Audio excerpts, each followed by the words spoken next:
I'm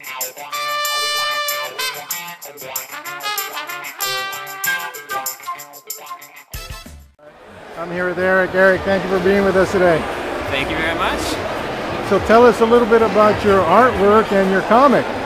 Okay, so everything kind of started with this idea where there's a world that all the humans have been killed off.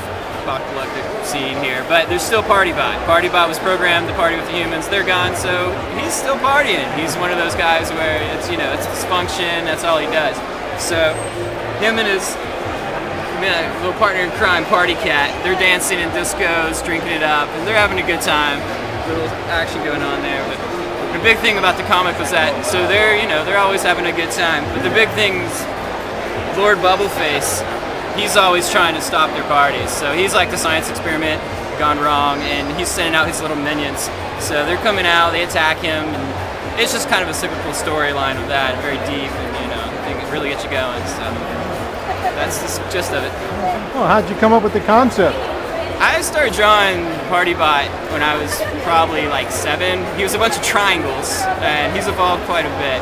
So now with having a figure out and everything like that, you know, he's got little like the arms are adjustable. He's got his little bottle of booze with him, so he's a good little figure going on here. But yeah, he's just kind of evolved into what I used to do. I used to DJ and also have bands, so I figured we have some similarities in background, you might say. So was there was it Lord Bubbleface in your life that you modeled your Bubbleface after? I think there's always an entity that's trying to stop you from what you're doing, but it's just like Partybot, we always prevail and find ways to get away from Lord Bubbleface. So. Oh, nice. So I know you're developing a comic, you're 3/4 of the way through approximately, and so that'll be coming out sometime soon, next year or two, right?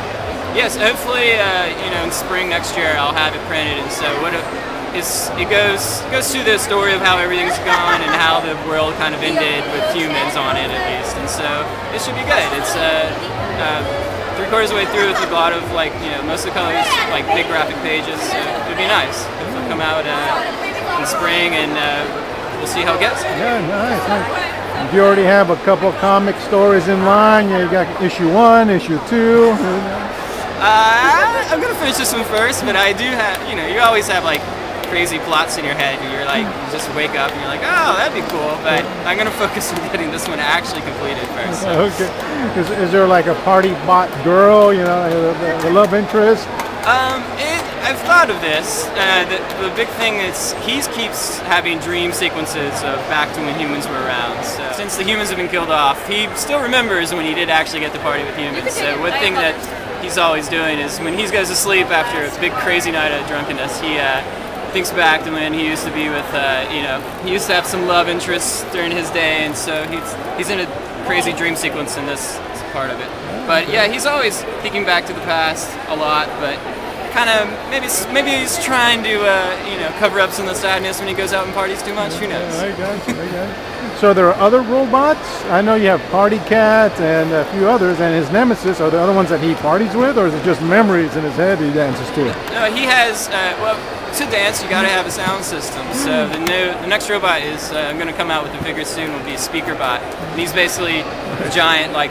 One of his, like, his 3 legs, one of his legs is just a giant subwoofer, and he's got a little roaming disco system. So that's what Partybot and Party Cat, they all 3 kind of hang out when they get going at night. So.